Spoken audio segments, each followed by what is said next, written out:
If you were walking through an arboretum and you saw a man posing as a tree, you might say, "Oh, hey, that's Adam." And if you climbed a tree and you looked to your left and you saw somebody sitting in the tree, hanging out, you might say, "Hey, I wonder if that's Aaron."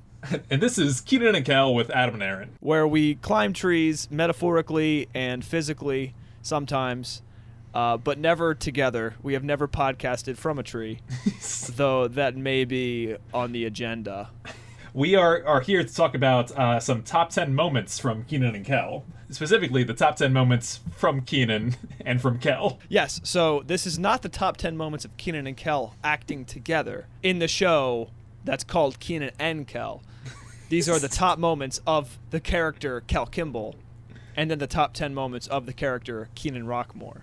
Yeah. Separate, but important to each other's. Of course, you can't have just a Kenan moment. I mean, of course, Kel is involved in the Kenan moments, and Kenan's involved in the Kel moments. But the moments themselves—that's what we did this week. Yeah, I'm just now realizing how complicated it is. It's complicated, but we're complicated people, and if anybody's listening to this, they understand us by now.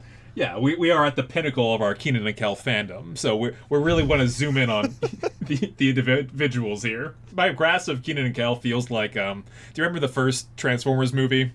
Of course, it's my favorite movie. Behind the Hudson Dam or whatever. Yeah, that's my favorite part. There's the giant all-spark cube.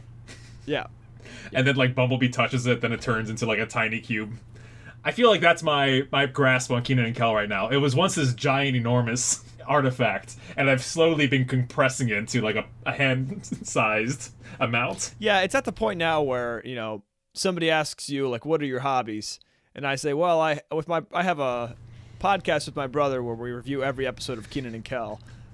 And they're like, oh, wow. And usually I just don't say anything else. Usually, before it was like, yeah, it was our favorite show as a kid, and I had this whole kind of pitch. And now I don't even say anything because they're not going to understand me. It's just definitive. And like, yeah, did you know that Chris's mom is a witch? There's the power counter at Rigby symbolizes the changing from boyhood into manhood. And Chris is actually Christ. There's a lot of Christ-like energy, especially when he steps in as Willy Wonka. I think it's fun that we have created our own language of this show. Yeah, that's definitely fun.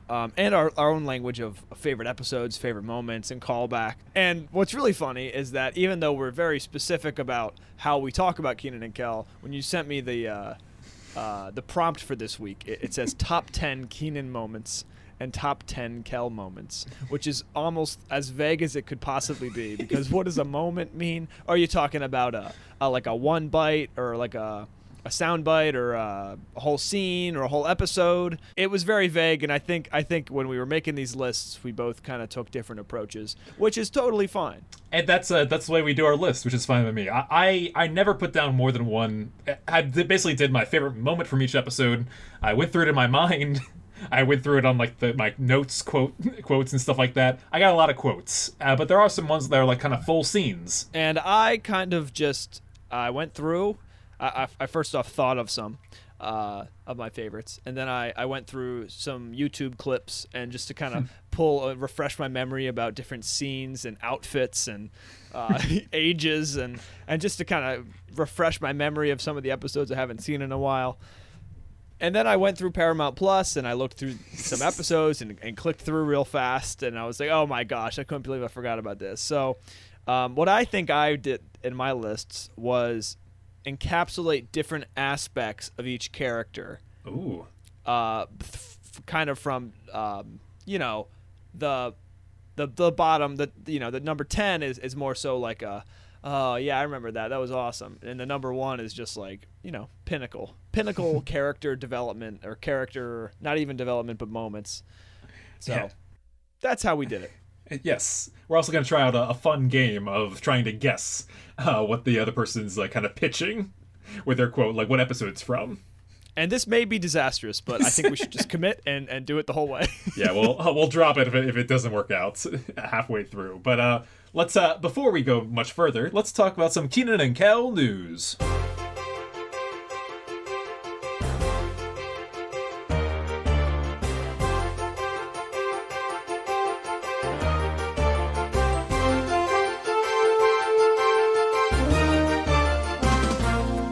Kel are finally on Netflix. Hooray! Woo! However, Woo! they're not all on Netflix. Yes, season 1 and 2 of Kenan and Kel are posted to Netflix, but there are some missing characters. By characters, I mean episodes. Oh, no. From season 1, there are 2 episodes missing. Bag and Sag and Kel. Of course, that one's never in there. And Safe and Sorry. Of course. We know why those episodes aren't there, right? I think it's music-based. Right.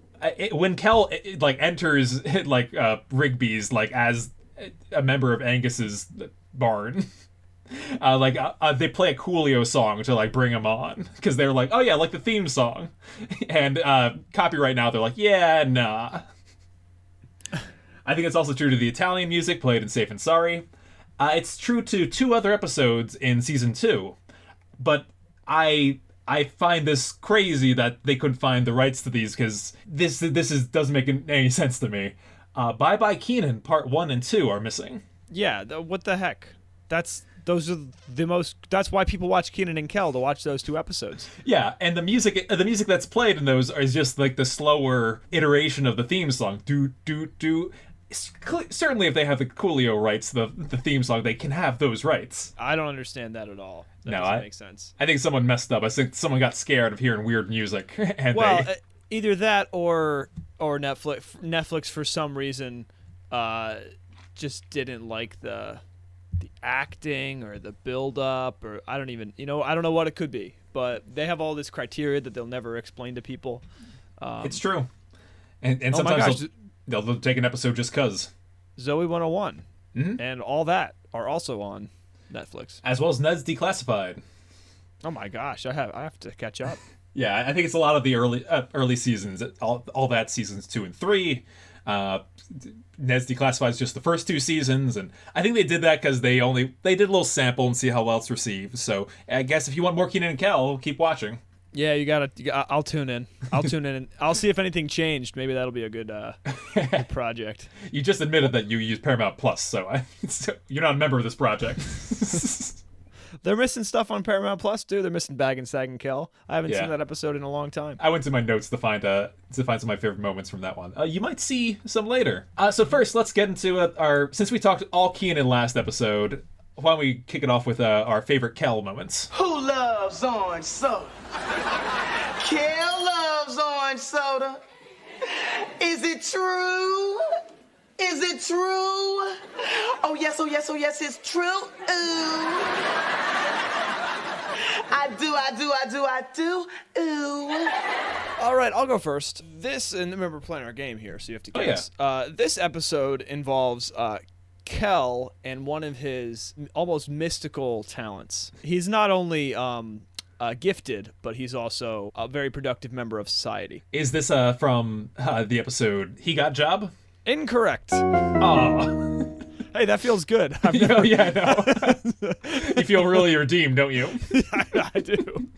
No, it's actually from the episode that we just mentioned that is not on Netflix, so people will not be able to watch it. Bag and Sag and Kel. Oh, what's the moment, Aaron? The moment is essentially when Kel wins the bagging competition, right? So it's more of like a scene than a moment. Now, I wasn't able to go back and watch it, but I do remember this victorious feeling after watching that.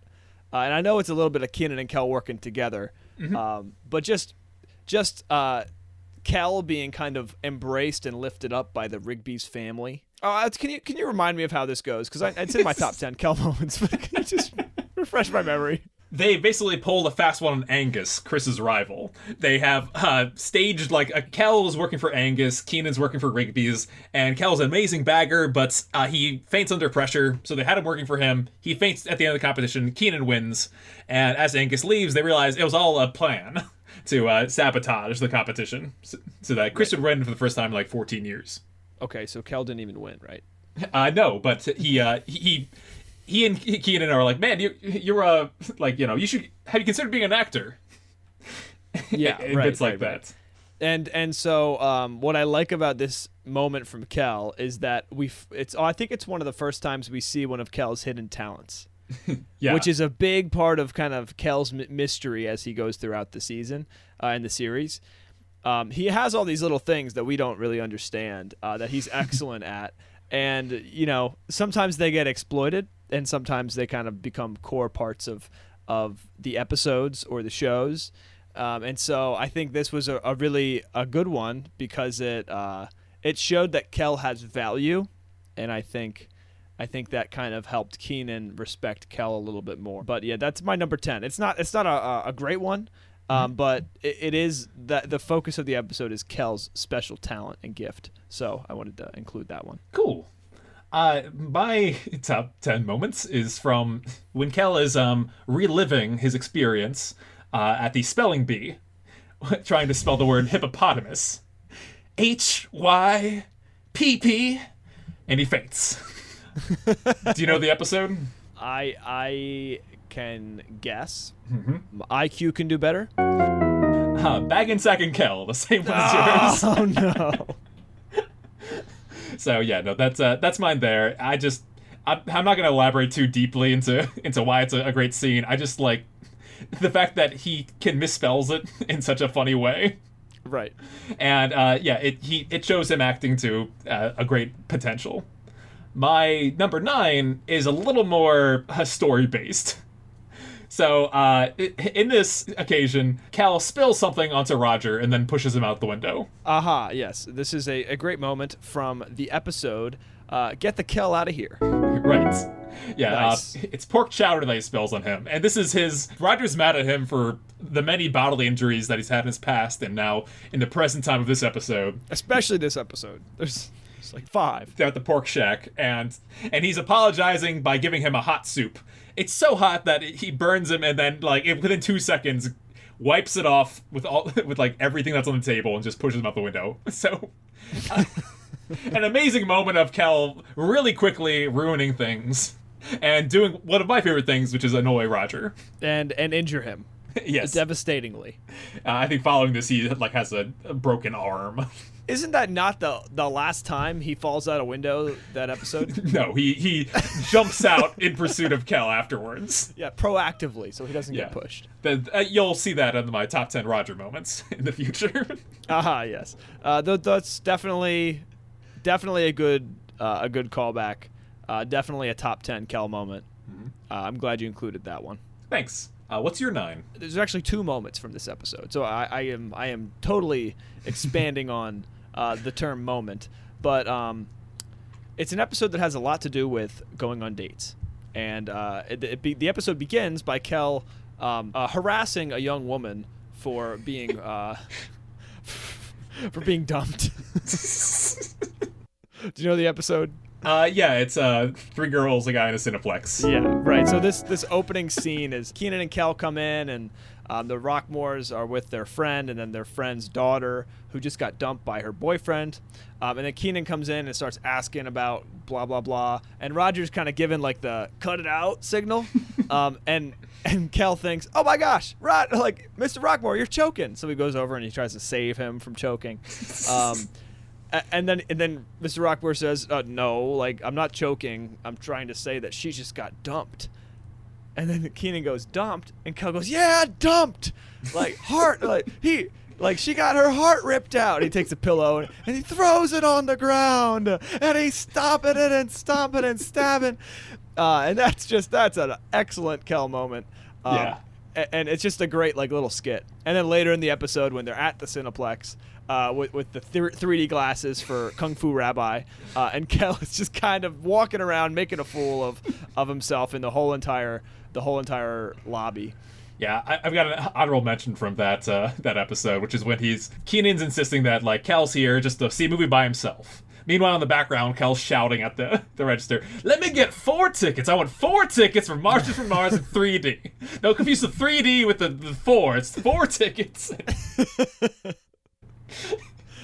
Yeah, that's a great Kel episode. He's really kind of in his prime right there. Yeah, and you wouldn't think it at first because it's very Kenan-centric, but Kel does a great job in the background. Yeah, he's an excellent supporting character. So that's my number 9 for Kel. My number 8. This is after Kel is revived from a devastating illness. In the Cold War. The Cold War, yes. So the episode's called The Cold War, right? Adam, which 2 countries were at war in the Cold War? Russia and the U.S. Yes, and so what is Kel wearing as he dances in celebration in the morning after after he's cured? He wears some American shorts is what he's wearing. He's wearing like Rocky Balboa, like American flag shorts. No, not Rocky Balboa. Just No, they're American Rocky flag shorts. Like, yeah, the, American flag boxers, and he is just like dancing, like in the morning to like a workout thing. Yeah, this was my favorite moment of the episode too. Yeah, it goes on for like 30 seconds, and he's just dancing. And Kenan goes, "What are you doing?" He goes, "I'm firming my buttocks or something, working on my glutes." Soon after, of course, Kenan figures out that he cured Kel's cold and whatever. But that moment where Kel's dancing in the living room to a workout tape, that's just so Kel, so much Kel energy right there. Yeah, it's a real good juxtaposition too, because he spends the first half of the episode sick, like all like mucusy and gross, and then you see him like immediately burst into his most Kel that he can be. Yeah. And that's how you feel when you get over a cold. Like you wake up the day after being all stuffy, you go, "Oh my gosh, I can take on the world." Yeah, that's pretty great. So that's my number 8 Kel moment. Awesome. My number 8 is a quote, and tell me if you know the episode. "You'll never make the circus, pale face." It's clowning around. Yes. He shouts that as he runs to tackle the clown. Yes. At a kid's birthday party. He jumps on his back. Yeah. And pulls him to the ground. That's one of my favorite lines of the whole show.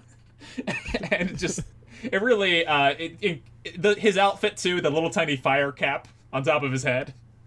And the whole situation, it's a good one. It's a good one, and Kel definitely knows what it takes to be in the circus because he has family members in the circus.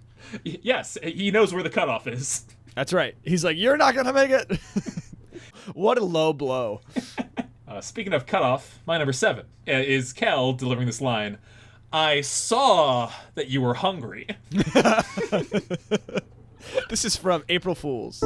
Yeah, he's got a giant chocolate cake with a large saw sticking out of it comically. This was one of my honorable mentions. Yeah, this is a great moment. Yeah, he's like basically trying to break Kenan out of jail. He's like, "I hope it doesn't make you break out." And it's preceded by like the police officer basically saying like, "That's illegal, right?" And they laugh, and he gets locked up too. Yeah, and I love the consequence of that action, right? It's like, first off, where does he get a chocolate cake? Second off, where does he get a saw? Third, he's just hanging out outside the jail cell. No, it's the right amount of cartoony Kel. Sometimes, like in the contest, it gets too far, but like a living cartoon character would carry around something like that. Yeah, exactly. And pull it out of his pants or something. My number 7, in this episode, Kenan and Kel are trying to have a day off from their responsibilities. Ditch the afternoon. Of course. And that was easy. I need to make it harder. And there's a moment after the seizure by the robbers, the bank robbers, when all the hostages are kind of just waiting around. And Kel somehow manages to handcuff his hand to his foot. And then he hops around the whole bank. And everybody is just like, even the robbers are like, "What are you doing?" Yeah, they're telling him, like, "Get over here." He's like, "Really? Right now?" He's like, "Yes." And so he does, and he, like, knocks into all the cube, like, markers and... Oh, yeah, the line holders, the velvet rope things. Yeah. And then he just, like, stands by the robbers and falls down. It's a great Kel skit, jumping around, banging into things. Yeah, no, this is my number 4 moment. Is it? Since I can't hint at it again, I'll let you know. This episode's a usual suspect for us. I feel like it's going to be on every list we ever do. Probably. But that's totally fine because it's a top tier moment. Yeah, great moment. So that's my number 7. My number 6 is from when it's a kitchen scene. Okay. And Kenan and Kel are trying to repair something that they have destroyed. Oh man, there's a couple. All right, it's between surprise and Turkey Day, so I'm gonna say Turkey Day. Incorrect. Oh, it was surprise. Yeah. Yeah, when they're in the kitchen and Kel has like the egg beaters and he's just like going around destroying the cabinets, and like King is like chasing him trying to like stop the madness. Oh, that's an honorable mention for me. I think It's the earlier in that he's like, mine's not working when he's smacking the egg on the side of the bowl. Yeah, that's good. Anytime those two are in the kitchen, it's hilarious because when little kids, when high schoolers even try to cook anything, it's like they can't do it. It's too complicated. Cooking's it's a too disaster. Hard. Yeah, and that was just so perfectly portrayed. That's every kid's fear too. It's like you go to bake something or cook something, and you just destroy everything. Yeah, the problem is that they're always like baking in a hurry. Well, you only got 22 minutes. You gotta spice it up, speed it up. Yeah, even in the Cold War, he's like Kenan's like really annoyed and just trying to make something for Kel. Grabbing stuff and yeah. Yeah. Well, this one is from another episode that involves kitchen activities. My number 6. Nobody takes nothing from the donut shop. That's he got job. Yeah. When Roger and Cheryl show up at Kel's new job at Stale's Donuts, Roger wants some samples, some free samples. He gives them to them, and then he slams an alarm. 2 officers that are in the shop escort them out, and that's what he shouts as they leave. After all they've given him. Yeah, I know, he starts with that, and he says all right, bye, see you at dinner. Yeah. Oh, that's great. And the conversation we could have about Kel taking responsibility. Oh, I would be remiss to not include this episode on a Kel list. That's very true. It is a great Kel episode. There's a lot of Kel only or Kel focused episodes. Yeah. Did you notice that as you were going through? But my honorable mention was a Freezer Burn was on there, for example, which is one that he kind of steals the show. Masterminds it, yeah. Yeah. Moving right along to number 5. This episode, Kel answers the phone, but it's not a phone; it's a shoe. Oh man, this is a great. Girl! I forgot about this one. Oh, that's the best. I forget the episode, but I'm just remembering this scene now as you're telling me about it. Oh my gosh, what is it? Dial O for oops. Yep. Yeah. Yeah. No. They're practicing Kenan calling a new girl.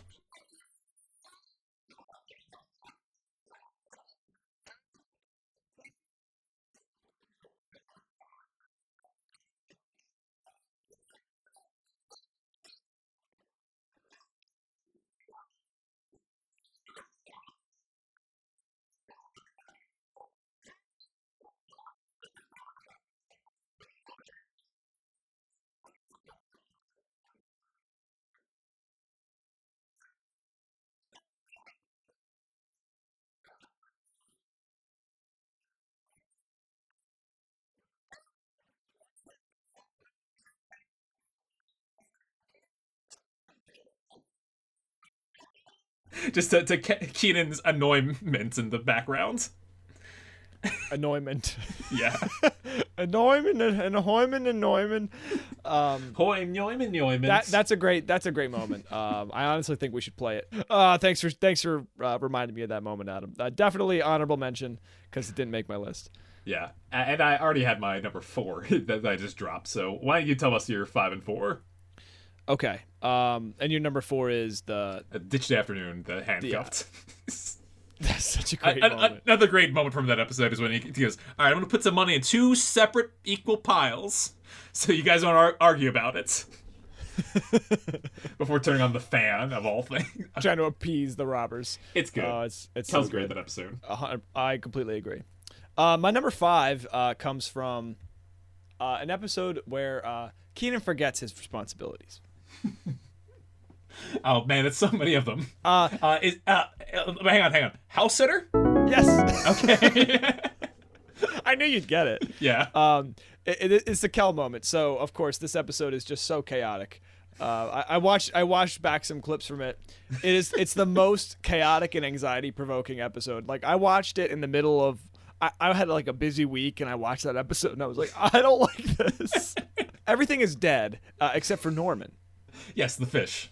And Kenan kind of tasks Kel with feeding the fish. This is in Chris's house, for the record. In Chris's house. And so he gives him a T-bone steak, right? He pours orange soda in there. He has to play the clarinet for him, and so he he like plays the jazz moment. He like goes full on bossa Maestro. nova. Yeah, whatever. And then Norman goes missing. And he ends up being in the clarinet, which Kel shoots him across the room. Kel runs over to Norman, picks him up. He's like, Norman. One of my favorite Kel moments. Yeah, that was my favorite moment for that episode. Although it didn't make make my short list. It's a great moment. I want to go back and watch that episode again because there's just so many back and forths to that episode. Everything's so fast. Oh yeah, and it all piles up on top of itself. Yeah, they fit everything in. Kel and Norman, number 5. Number 4, I don't know what episode this comes from. So, so you don't even know? I'm just going to say it. Oh,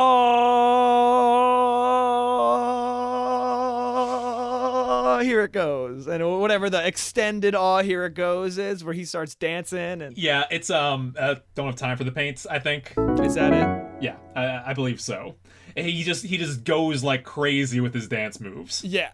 Yeah, and then the energy from the crowd, which I love this moment because most of my moments capture different aspects of Kel, but this moment, so his interaction with the audience, which is always a big factor in Kenan and Kel, right? Oh yeah, you can tell like when Kel comes on stage, like he's a fan favorite. Kenan kind of moves the plot along, and Kel just like makes everything better. And so this moment really, like, they captured something there when they were filming it that which is just they can't even they tried to reproduce it. You can't reproduce it. It was just comedy gold, honestly. Probably one of the peaks of Kenan and Kel. They definitely reached for it in other episodes. If you noticed, like they're like trying to capture that energy again, but no, that is pure Kel energy. Yeah, and I mean, "oh, here it goes." That's his catchphrase. And that's kind of the catchphrase that's Kel's attitude throughout so much of the show. So I definitely wanted to include that because that was the best "oh, here it goes," and that was one of the best Kel moments. Oh, that's good. I only reached for like Into the Outer show like a couple times. I think it's definitely the making of another list. Top 10 intros and outros. Definitely. Oh, yeah. But that one is so Kel. Oh yeah, no, great call. All right, we know my number 4. My number 3. Top 3, here we go. Ooh. Yeah, top 3. Kel is demonstrating an action scene, wielding a bowling ball, and he destroys the sugar cube White House that Roger so carefully constructed. This is like a season 2 episode. It is. And action scenes, your hint. Action. A Star is Peeped.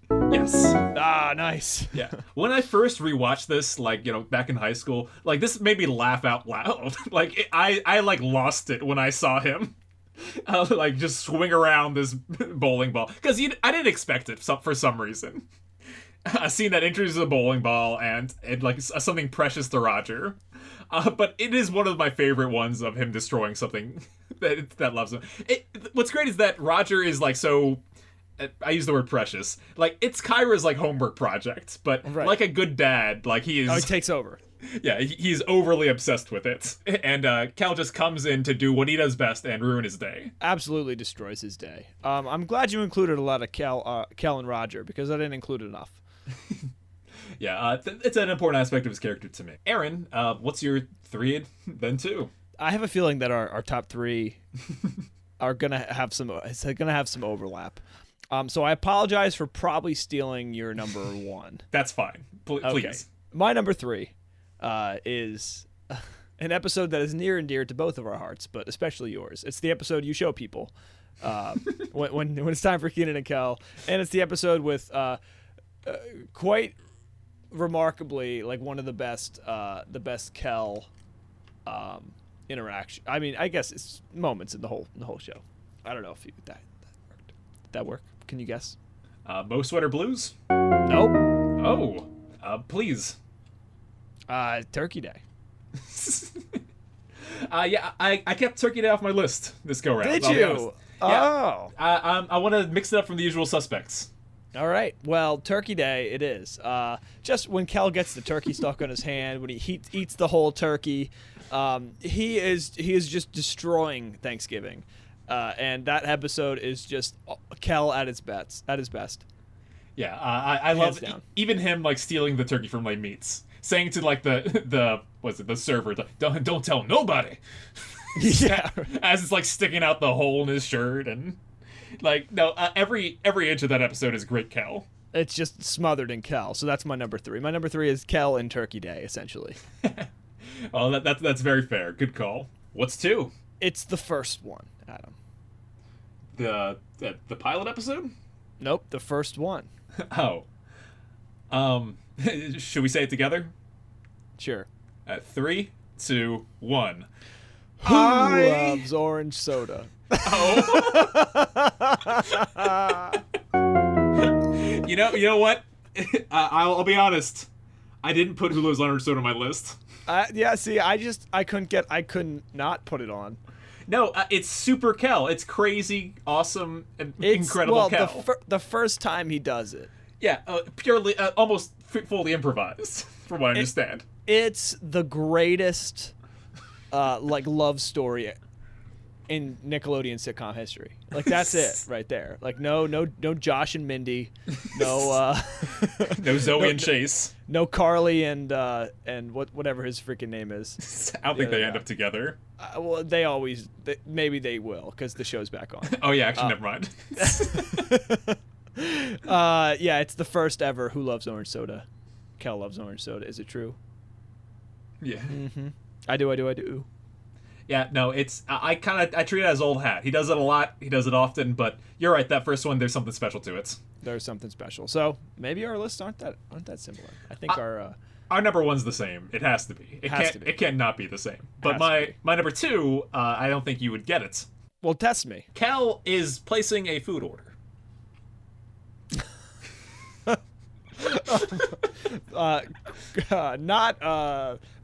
Is this one on Netflix? This one is on Netflix. Because I feel like this one wouldn't be on Netflix for Actually, you know what? I don't know if this scene is on Netflix. Really? I think it will be. I think it's harmless enough. I'm gonna check. Adam, go ahead and talk about this great episode. It's a great moment from Most Sweater Blues. Yeah. So Kel and Kyra like kind of crash Kenan's date because he's destroyed his date's sweater and they're trying to replace it, get it back on her, so they're asked to place an order, and he asks for like all kinds of incorrect ingredients at a Chinese restaurant. He's like, he wants a roast chicken and some spaghetti meatballs and all this stuff, and the guy's like, "Sir, this is a Chinese restaurant." And he goes, "Oh," and proceeds to.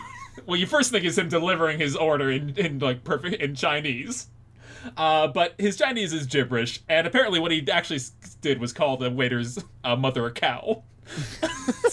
Well, he gets like ready to like fight him, and I just think it's on there. It's on there. It's a really good.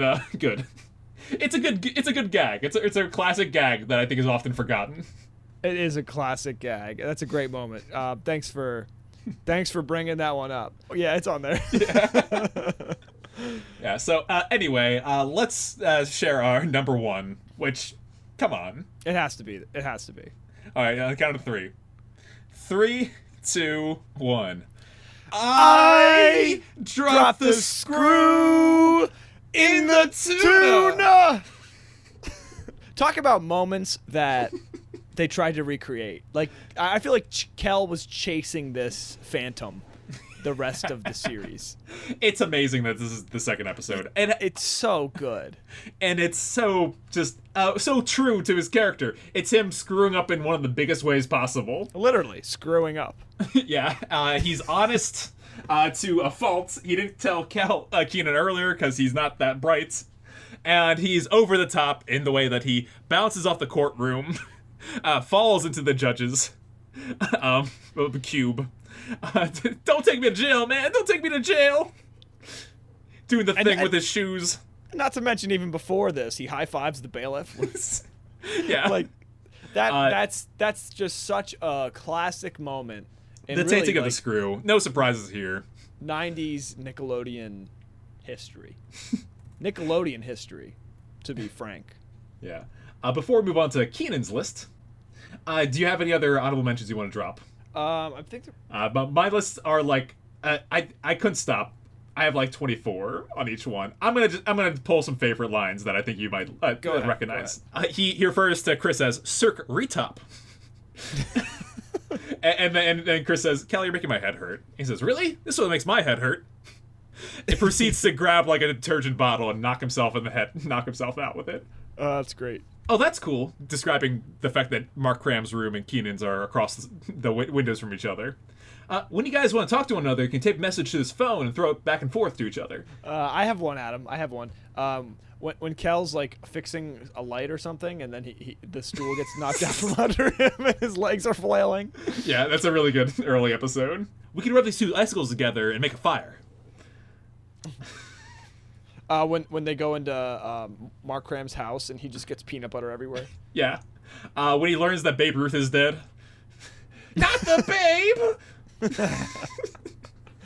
The giant orange soda bottle. Oh, classic. Hey, Kenan, it's a pipe. It looks like the one in your parents' basements. He says to Kenan in his dream. Which is like the most accurate dream sequence. Yeah. Yeah, those are good. If you got a couple more. It's a sofa! Wendell's gonna be social studies. My brain is so powerful, I bet I could break this desk with it. Slam. Yeah. You know what I could use? Some fresh squeezed juice. And finally, one more. By the way, I found Petals of Sorrow to be amateuresque. The exposition was tedious, and the characters were one-dimensional. To the book club that he drops in on. Yep. That's great. All right, that was a great list, Adam. Good job. Thanks. You too as well. Thank you. Top 10 favorite Kenan moments.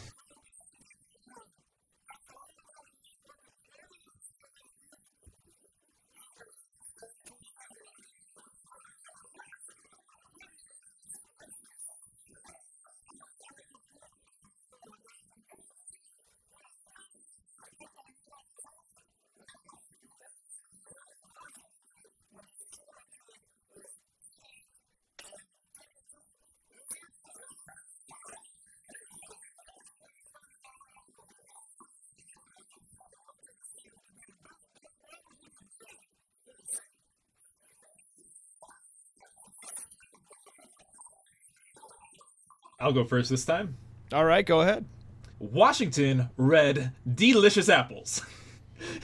They are from Washington. They are most certainly red, and they're definitely delicious. I see. Do you remember the episode? No. Skunkator versus Mothman. Is that the IC woman? Yes, it is her. I see. That's a great Kenan moment, Adam. Nice catch. I have another fun one. Okay. Fun one. Look, the Great Wall of China. A great moment from Girl Watchers. Yeah. Their Mad Dog is about to beat the crap out of. They're in a pool hall, and there's all these like bikers surrounding them, and that's his distraction for them. It distracts all of them, including Kel, perfectly. Yes, right. So they're like running around the pool table, just like me and my dog Coda do. And then Kenan's like, "What? Stop! Look, the Great Wall of China!" And then Kenan runs away. Everybody else stays there, and then he walks back.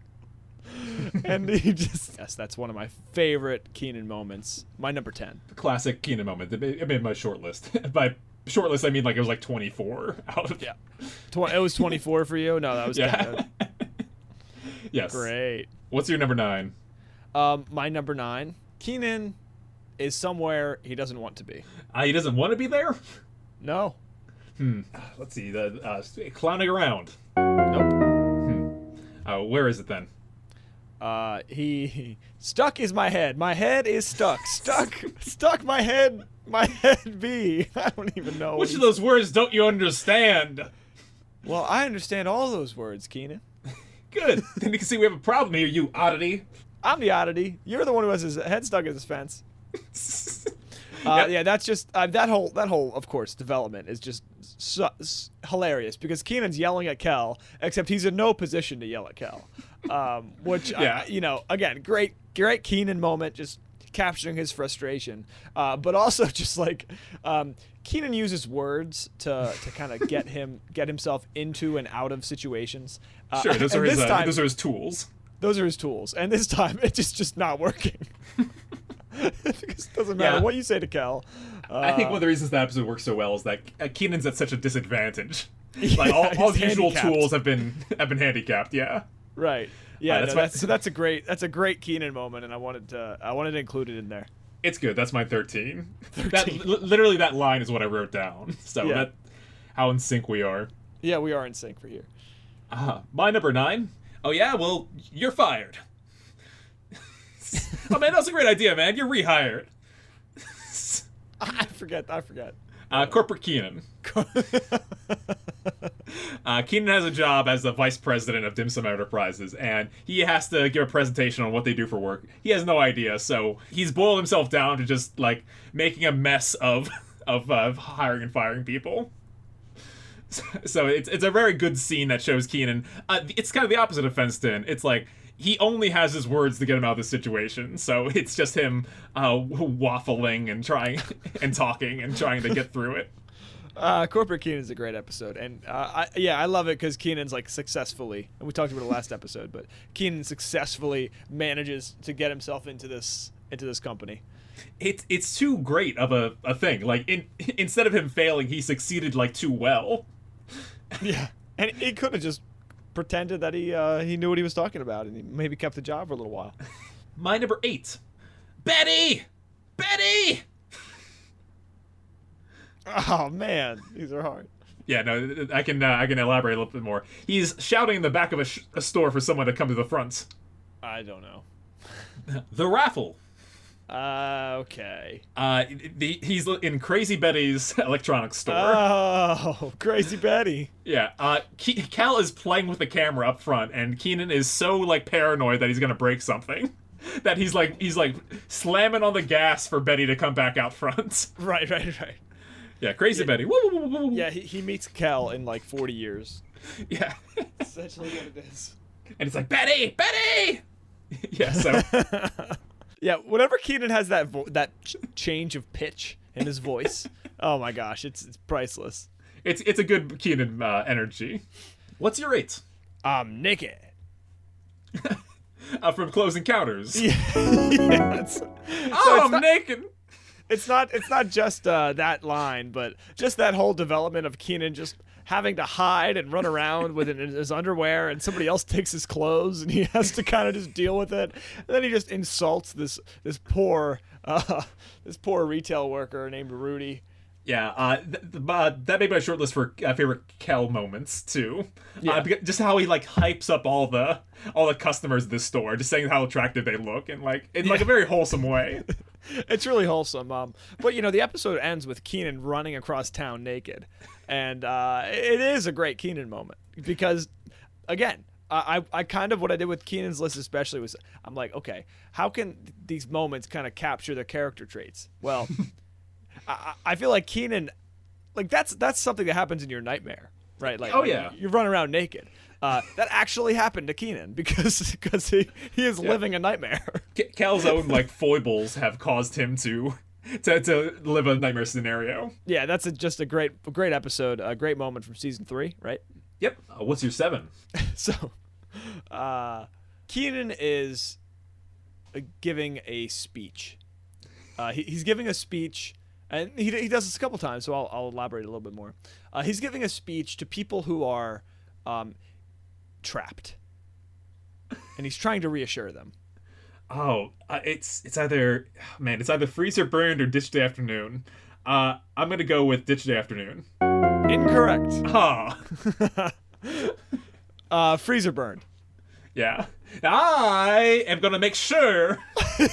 Listen, we have been in here for so long, and what he's doing is he's just explaining the obvious, right? Like all he's gonna do is just make sure the next person that comes in, he's gonna catch the door, and then as he's giving this almost like motivational, like charged up speech, somebody comes in and closes it, and the door closes, and it's so Kenan. That moment in Freezer Burn is just like because they got so close to actually like getting out of the situation, but because of him having to get on his high horse and kind of just like preach to everybody. It was foiled. And it's a very good moment because he immediately like shuts up after that and like files back. Most of that episode was on Kel. That very moment was him. Exactly, and it was just a great like because that's when you're supposed to take responsibility in that kind of scenario. Like make sure Kel doesn't go crazy and No. And it backfired. Adam, what's your number 7? My 7, stocks, bonds, buy, sell, financial stuff. The limo. Yeah. I may have said that exact line in the last episode, but him pretending to be a real estate agent. Stocks, bonds, buy, sell. Yeah, that's too good to impress a girl's parents that he's rich. So that's too good. It's great him lying and just you capture his word.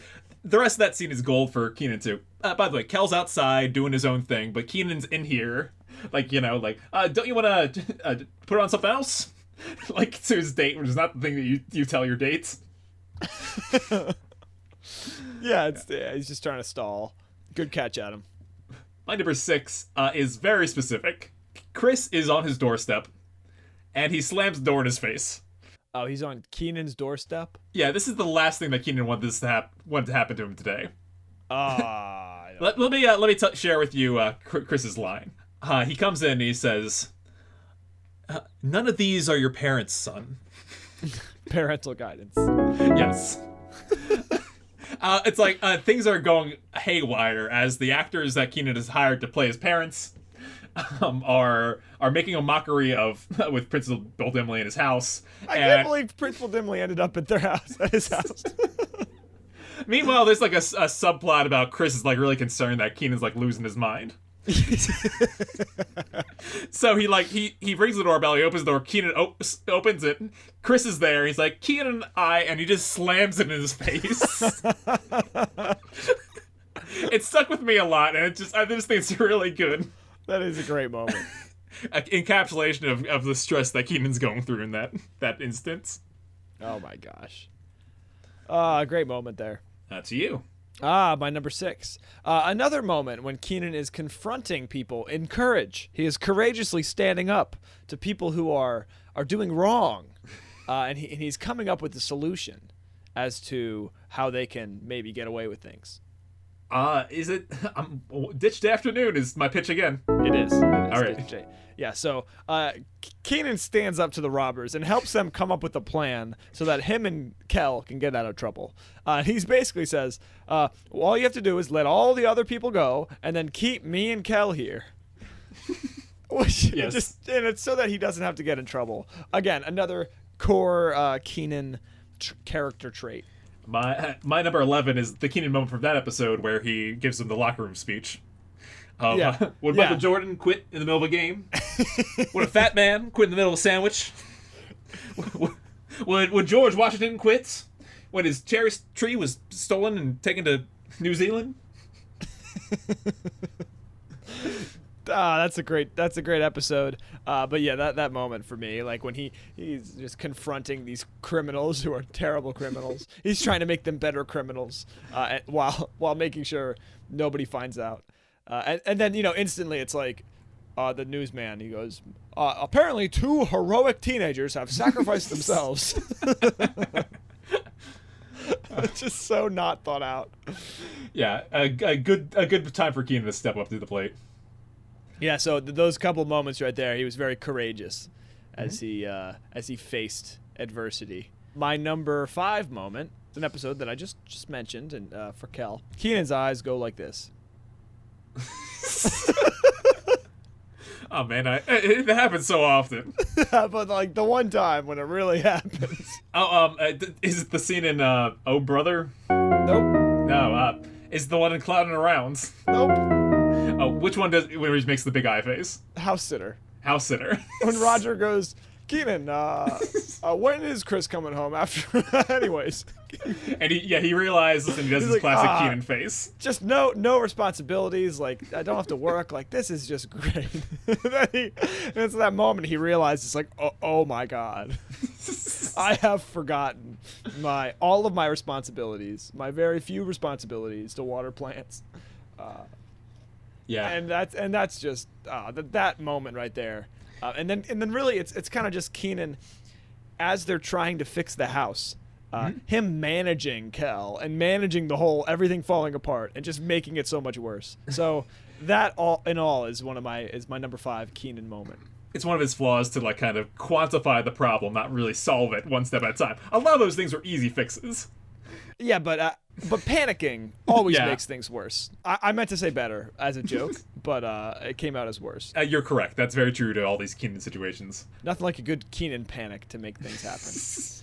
All right, Adam, number 5, right? Yeah. Mine.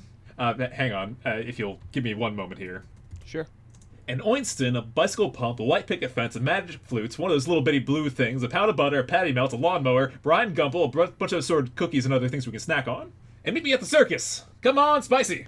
I have no idea what episode that's from, but I understand that it is a post-credit scene. Yes. The one where he lists everything from the end of Futurama. Okay. And it ends with this great moment of him. As soon as he does all that, he claps and he says, "I'm a man." Which I love because it's so genuine. It's so like honest, it's like nobody backstage thought he could get away with like saying all that. yeah, he's like, "No, I got this," and he proves that he got this, and He does have that. Yeah, that's why I included that kind of fourth wall-y answer. Because I just think that it shows what a dedicated and actor Kenan is. Yeah, and he's very prideful of the Yes. fact that he can do that, but also of the character that he's playing, right? Because it's like, yeah, like this guy can do all this stuff, and it's another one of his character traits, right? He's like, Yeah. he's always scheming, so much so that he has all these ideas. It's also definitely the pinnacle of the like end segment, Yeah. where like he just does a giant list of one. Yep. Even though I don't know what an Oinston is. Oinston, of course. You don't know what an Oinston is? Nope. It's a type of oyster. It's a type of ointment. Oh, really? No, made it up. My number 4. There's a moment when Kenan thinks that it's all worked out. He looks up to the heavens and he whispers, "Thank you." And he steps around and makes a huge display of confidence, almost like a Steve Harvey might, in the how amazingly 100%, 140% sure he is that in this fact about his partner. This is the honeymoon's over. Yes. What's Kelly's favorite drink is the question that he's given. The final question to win a house. and he basically puts on a giant display of, "Once more again, I say, orange soda." Kel's favorite drink, but Kelly's favorite drink is root beer. And that's just such a good moment. That is such a good moment. Yeah, I called it in the past his like screw the tuna moment. Yes. And I still believe that that's this far along. Yeah, that is my that is my number. My number. You'll find out. Oh, it's higher. It's higher. It's higher. Yeah, that moment deserves a lot of praise because it is his screwing the tuna moment, and it is hilarious. Absolutely hilarious. He knocked it out of the park, and captured the energy that like really just like, oh my gosh, the excitement, the pure joy, and then at the very end. Just the anger and disappointment and sadness. And again, another peak Kenan moment. All of his schemes have finally awarded him this house. He got married to Kel. They got married. Yes. They have a marriage certificate. We spent not their names. We spent 3 episodes like talking about how crazy it is they get married. Maybe even 4. And they actually go through with it. And then Kel put the wrong thing. Which is hilarious because if Kel put orange soda, then oh my gosh, Kenan would have a house. Yes. So good, so good. Well, he'd have a lot of legal troubles. Yes, but a house, yeah. a house nonetheless. What is your number 4? Again, it's like a scene, a whole scene, and it involves a very important person and Kenan saving his life. Oh man, this is the president from let's see, in the line of Kenan. Yes.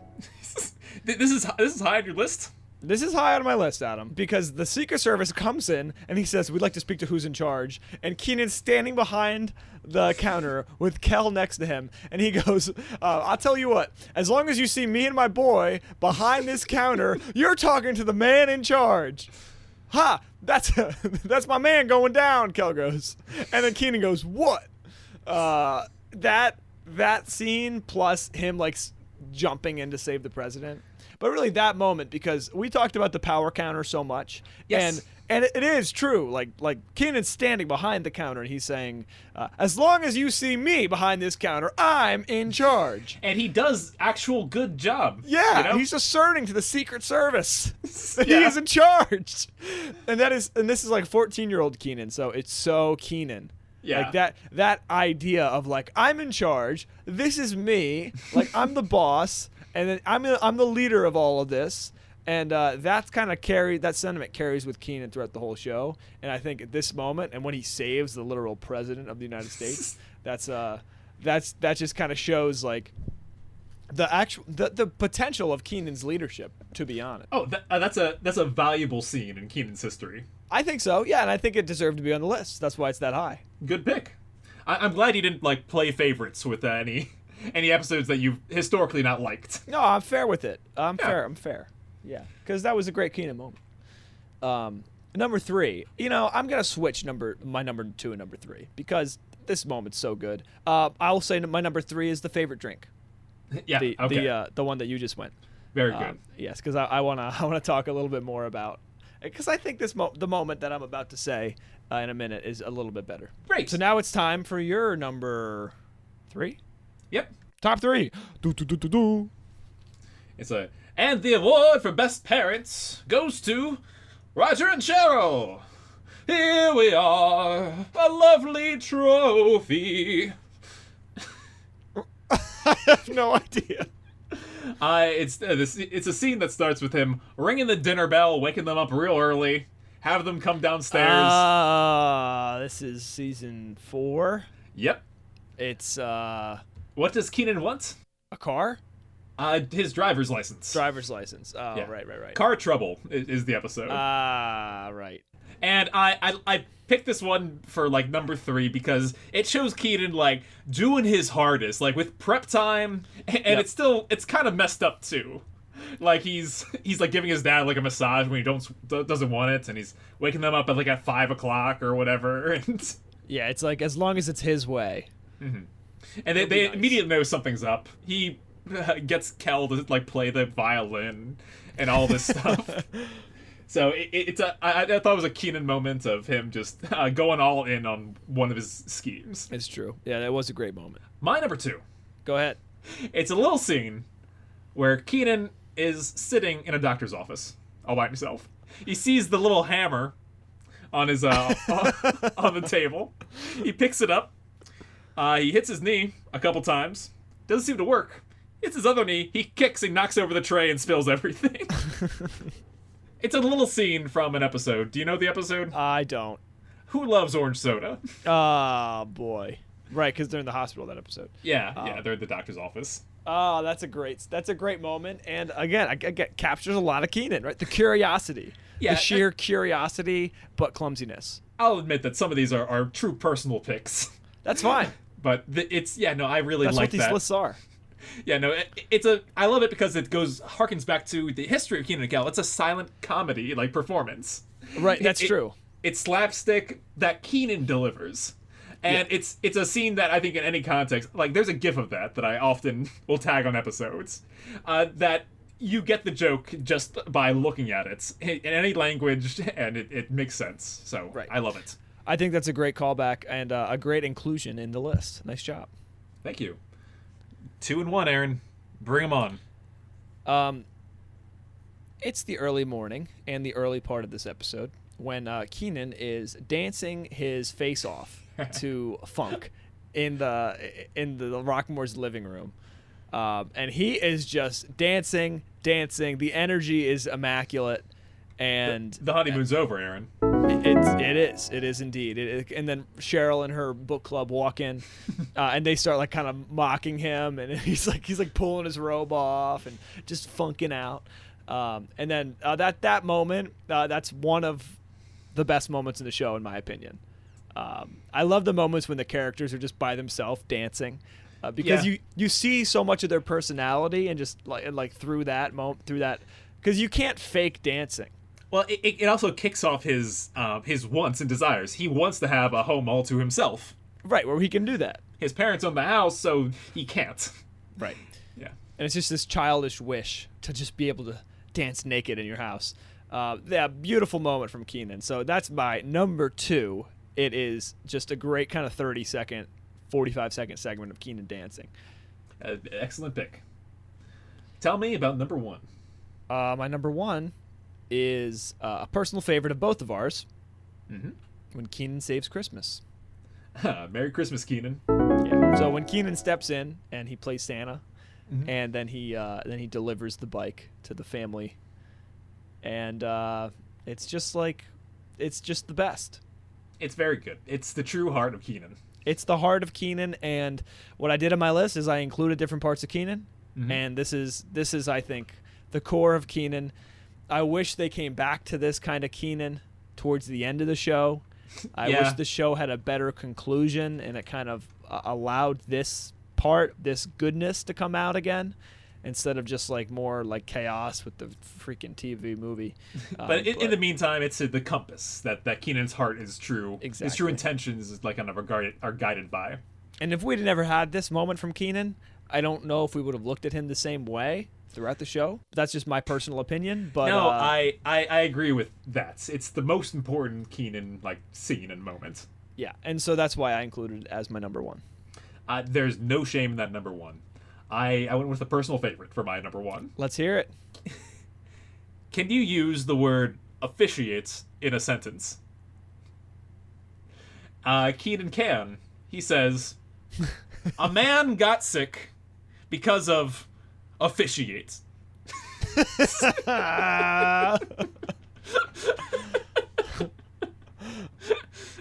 you remember the episode? I don't. Bye Bye Kenan Part 2. Oh, that's just such a good joke. That's such a good joke. It distills the... So the reason we're including this one was it's a personal favorite joke in this whole show. And it's purely Kenan bouncing and doing his thing. He's disruptive in class. In Pumice, Montana. In Pumice, Montana, yeah. He's clever. He's funny. And the reaction of him, Kel, the audience, and myself always busting up laughing afterwards makes it a top Kenan moment for me.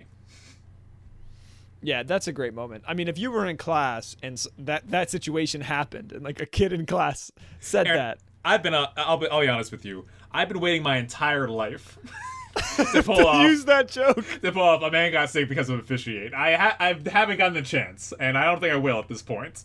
That's just one of the best jokes. Maybe when I'm a dad one day, but it's an amazing, because it's not one that you hear all the time. It's not there's a couple of those in early season 1 where it's like, oh, I've heard that phrase so many times in the past 25 years.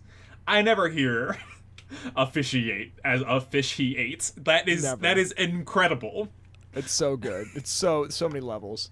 Yeah, if I was in class as a student and that happened, or even as a teacher, I mean, oh my God, I would bust up. Like, that's hilarious. I'm a little upset that you were a teacher and you weren't able to drop this on some kid. That's true. Yeah, I wish I could go back in time and make that joke. No, you don't. No, you're right. But it would have been funny. Have any honorable mentions that we didn't have? There were a couple honorable mentions. Kenan's trying to keep his parents imprisoned at the ice cream barn or the pizza farm, and he drops the ice cream barge on them. Oh, it's the ice cream barge. This one, I also have one that's more of a Kenan and Kel moment. But Kenan ends up performing CPR on a bird. Twizzles. Twizzles. And that moment is hilarious. Here's one for you. Would you like a cold beverage or perhaps some pizza? Is it pepperoni? No. He says that to the jackhammer as he breaks into his house. Oh man. I can sweep real smart. IQ can do better.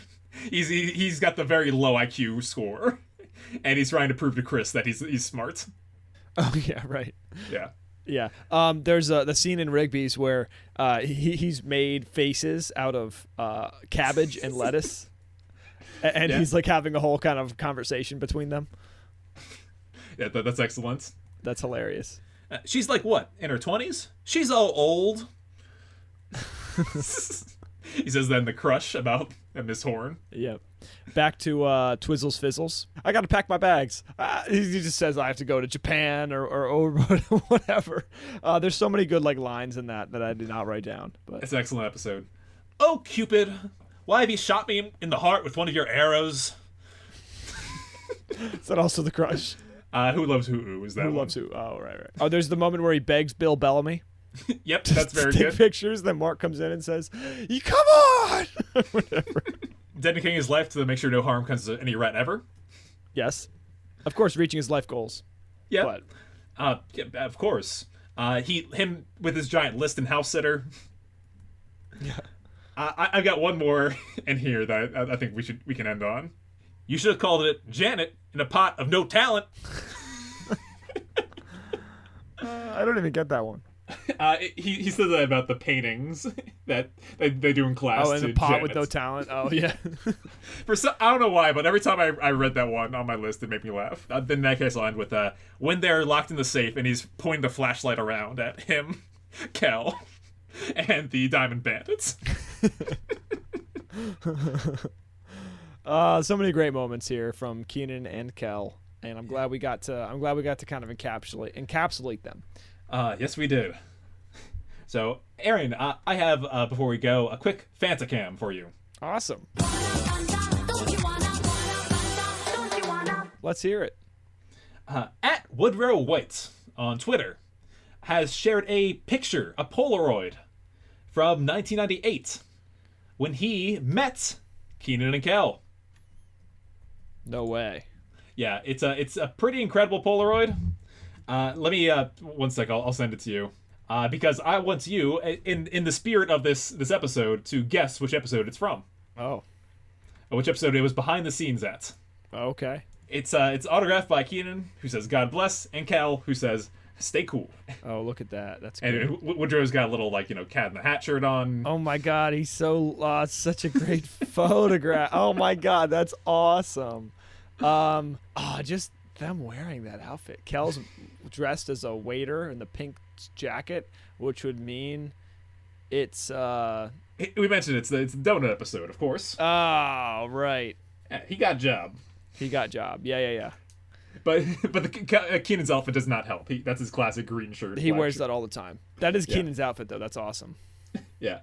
Another comment on the picture from at Hody Ho says, "Holy relic, heals the plague when kissed."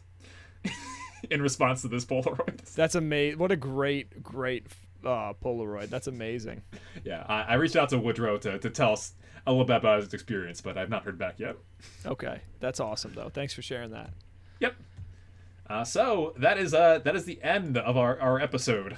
We will see everybody next week when we're going to write another episode, aren't we? We are going to write an episode. Which one are we going to write? Oh, we're not going to tell them yet. No, that's a surprise for you. We're going to write another episode. So if you enjoyed our reboot pitches, you'll enjoy this next one. We'll see you next time with some new content, some new episode ideas, and a brand new set of shoes. Until next time, everybody. He's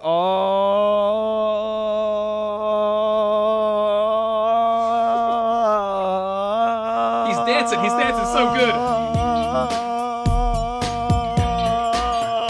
Here it goes.